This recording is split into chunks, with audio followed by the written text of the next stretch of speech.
What's up there, everybody? All right, today is Tuesday, August 24th, or whatever it is. As you see, I'm still home. Um, so just want to give you guys a little update. My truck is still in the shop. That's the only reason I'm even still here. Had it not been in the shop, I would have been back on the road 2 days ago. It is what it is. I'm not sure why there was a delay in getting the clutch work done. And then the most recent update I got earlier today said that the repair work was going to go into the second shift tonight. So um, hopefully that'll be done today. But then I don't know how long it's going to take for my sleeper HVAC system issue to get looked at. But hopefully be back out on the road sometime pretty soon. I don't know if I'll be ready to roll tomorrow or well I'll be ready, but I don't know if my truck will be ready. So that's kind of just give you a little update here. But the main reason I wanted to post this also, not just to give you guys an update on what's going on, for those of you guys who keep up with me regularly. I also want to post some, I guess, some trucker insight. Um, this stems from a question that got posted on Facebook, and based on the answers, that there was a pretty good number of comments on the post, but a whole bunch of comments from people who evidently didn't read the question clearly enough or don't if thoroughly enough understand what exactly is going on here. So I'm going to talk about this, and this because it's something that I deal with every so often myself, and anybody who drives OTR particularly is going to have to deal with this. Particularly if you drive for a medium to larger size company like I do. So it doesn't mean the company's a bad company. It's just sometimes there are snags in the process, and I want to talk about that. So this, like I said, just give a little bit of trucker insight for those of you guys who are newer to the industry, or you don't even necessarily have to be new to the industry. Maybe you just have different experiences. Um, yeah, so I'm just going to cover this, right? It's so this person asked the question, and I don't remember which Facebook group, or I do know, but I don't really want to divulge it because I don't want to put this person on the spot. But I will quote them. So I delivered in Ohio. I had only 7 hours for the day. So I called dispatch in to let her know I have been on the road since last Sunday. My 14 days is coming up. I don't know what 14 days is coming up means. Uh, well, she told me we got to run and deliver to Denver. I have 2.45 hours to run Tuesday and 3.5 to run Wednesday, which is my day to deliver. But they are my recaps, and it's 18 hours to Denver. This is already the second time she's forcing me to run a pickup and be late for delivery. I've gotten into it with her because instead of doing reset to have hours, I'm expected to pick up first and worry about the 3 deliveries in Denver later. Is she in the wrong for this? Okay, so my answer to this, this is just my opinion, and so let me first explain before I go into that detail what the impression is that a lot of the other people answering this question apparently have. They got the impression that this driver is being asked to do something illegal, like run on illegal logs to make the delivery, and that's not the case there. What's really going on here is the company just doesn't have any other trucks in the area available to pick up the load and get it moving. That's all it is. So if you're the only option available who can get the load picked up, then that's the idea. Just go get it picked up and do what you can with it within your available hours. And then when you shut down, you shut down. Once you shut down, then start doing the math. Can I get it there quicker by running on recaps or by doing a 34-hour reset? I've done this myself on the load. Actually, not one. There was one not too long ago, a few months ago, I'd say. Um, where did I pick it up? I don't know if I picked it up in Saputo, like one of the Saputo facilities in Tulare, California, or no, actually, it might have been a Walmart load going to Temple, if I'm not mistaken. It was sitting in the drop yard, and they just asked me to cover it. They didn't have any other drivers. And I'll go into that detail also, but just give you a little anecdote here. So I picked up the load. I told them I put in advance before I even accepted the load. Hey, just an FYI, I don't have enough hours to get to the receiver on time.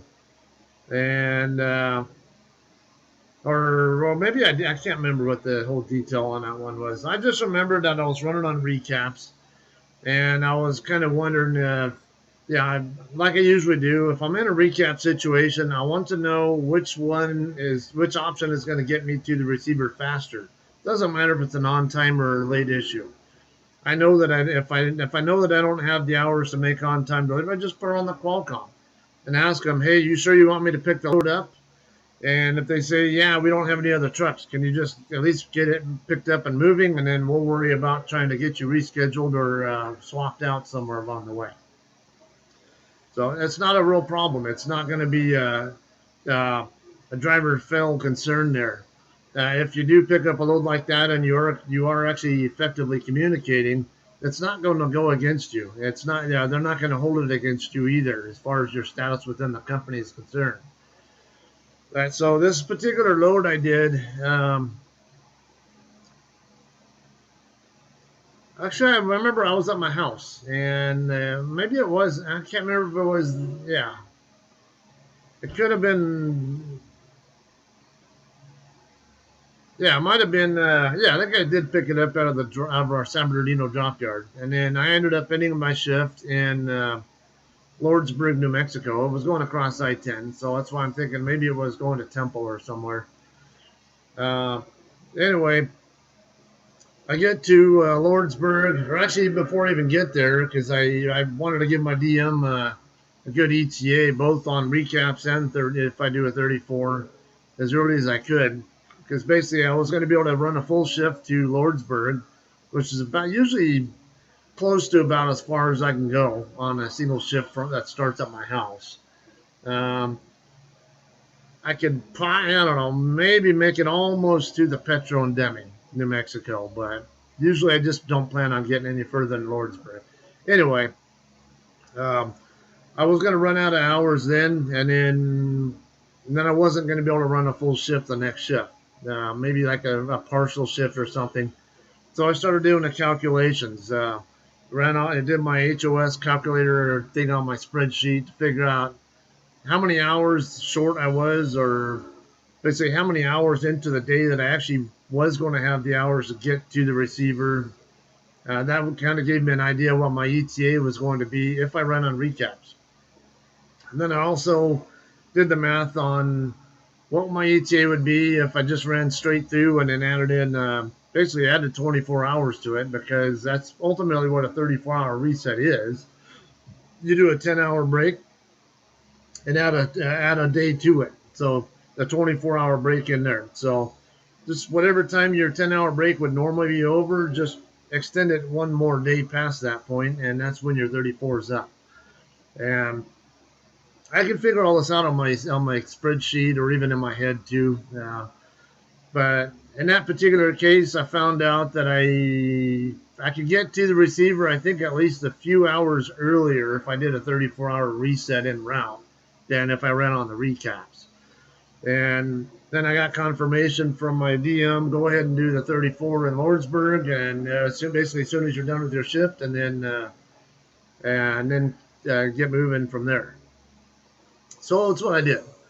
Um, I don't remember if it was a reschedule, like where they set me up for the next day or whatever, but it's a big deal. It's not my problem to worry about. They knew that I didn't have the hours to cover it. They know that I don't have the hours before they even offer it to me. Their computer will project me late. Actually, their computer projects that I'll run slower than what I really do run. So if their system, yeah, there are some times where their system will think that I'm projecting late because I don't have enough hours.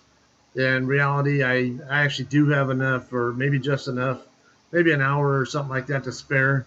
But their system, because they projected at, I think, between 53 and 55 miles an hour, and I usually project at 60.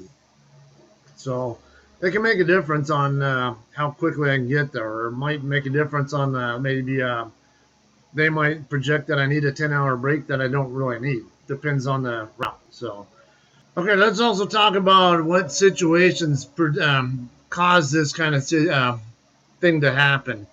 I talked earlier about how this is normally from no trucks in the area being available. A lot of times, this is especially an issue for mid to larger size companies that run a lot of contract freight. Um, all right, so some of the possible reasons why they don't have trucks available that actually do have hours is maybe they just don't have other trucks in the area at all. Maybe you're just the only one in the area who can get to the load in a timely manner and get it picked up and moving. Um, yeah, there are a number of reasons that could happen. Maybe the truck that was originally planned for that load could have been the driver got held up, and maybe they had maintenance delay of some sort that prevented them from delivering their current load on time, or they were on their way to that pickup and had a breakdown or something. That's one possible reason. Another might be they maybe had some kind of traffic delays that took a bigger toll on their available hours than what they expected, and they would have normally been able to make it. And then maybe they ended up having to do a 10-hour break before they could get to the shipper because they ran out of time. That's another possible cause. Um, or this load that I was talking about earlier, what it was actually a local driver, a friend of mine, actually picked the load up at Walmart and brought it to the drop yard. And he was just covering the pickup, and then they had to have him set up for another reload the next day. And so I just picked the load up out of the yard and took it. I got it moving, and they gave it to me again because there's nobody. It just didn't have other trucks in the area that they could commit to it. Another thing that could cause this might be somebody might have had an accident of some sort that put them out of service, or that's another thing. Maybe they went through a way station and got put out of service by the DOT officers there. Um, Another problem could be maybe the driver decided to quit and abandon their truck or something along that line. You never know. There are a number of reasons why they could basically they could end up in a position where they have this load that they're responsible for getting picked up, but they don't have any trucks available except for yours. Um, yeah, sometimes a 34-hour reset's good to have, but this is where doing some math can make a difference. Some people I know don't like to run on recaps and they'll insist on doing the 34 regardless. Well, then, okay, where are you going to do the 34 at? Are you going to do the 34 before you pick the load up and then possibly have it get lost to another company? If you do that, then company you're with is not going to be too happy with you. And yeah, that's a good way to have the planner not trust you and not want to give you loads that they like give you good loads that might keep you running better. They say, you're not going to do me a favor, then I'm not going to do you a favor either. That's just the way it goes. It's an interpersonal work relationship there. This isn't the company; it's a specific planner and or a specific DM involved. Usually, it's the planner. And that's the other thing too is a lot of drivers don't know the difference between what a planner does and what a DM does, and they think that the DM does everything behind the scenes there themselves, and that's not the truth. Um, that's another topic, though. I'm not going to go into that detail here, because I don't want this to be an excessively long post. Because we can go into some story time on that kind of stuff. So anyway, I just want to give you guys some insight into what causes this kind of situation to come up, and why it might, basically why it might happen, and what's the best course of action for you if you get asked to do something like this. Now, there was one driver in the Facebook group, who tried to tell me that he'd get blamed for being late, even when he took loads like this. But I'm like, well, you're driving for the wrong company then. If you're putting it on the Qualcomm that you're showing up that you know that you can't make the delivery on time, and you're still getting blamed for showing up late, then you got a piece of shit company you're driving for. Um, People have their bad things to say about Sierra England. You know what? I spent over a year driving OTR with Sierra England. How many times did I have a service failure with them? once only, and it was not related to that. It was related to being too tired to drive and wanting to, basically too tired to drive on a load that I was running on time for, and then needing to stop for a nap made me late. That's the only time I ever had a service failure. Um, Otherwise, they never push. I had that happen all the time on the OTR side with them. Almost every load, it seemed like it was that way. Where they just want me to pick it up and get it moving or do what I can with it. But most of the time, I had a co-driver or a trainee on board with me as well, so we can keep it moving. And in 3+ years, now 3.5, pretty much now with JCT, it doesn't happen as often, but it does happen every so often. I would say at least a few times a year. Um, it's not rare, but it's not like every single load either. I've never had a service failure with JCT. So again, it's if you drive for a reputable company that's actually doing things the right way, then you should not be getting blamed for a late arrival on this. It's like I said, just get the load moving and look at long term. How your decisions and things you say can also affect the people you're working with, even if you don't work directly with them in person. Maybe just work with them over the Qualcomm or by phone call or whatever. That's pretty common in the OTR life. Um, so, yeah, and I say it's just like if you're working at a regular job site where you're working actually face to face with a bunch of other people. Yeah, if someone needs your help with something and you refuse to help them out, what makes you think they're going to help you out in the future?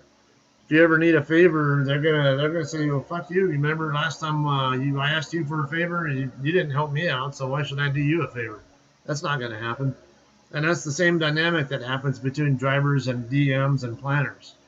Um, a whole triangle thing there. DMs don't do enough for planners. They can also get the shit in there where planners won't hook the DM's drivers up with stuff because they don't like the DM. Or the planner has an issue with the driver, or the DM has an issue with the driver, or vice versa. So the more you can work as an effective teammate with the other people, the easier time you're going to have with a lot of this stuff. And no need to let a lot of this stuff bother you that is not worth stressing out about. It's not your problem to deal with. Don't until it actually is, then don't worry about it. Just do what you can with the load and let the let the company that dispatcher and or planner worry about getting it rescheduled or repowered. All right, that's all I have. And say I'll have some more footage.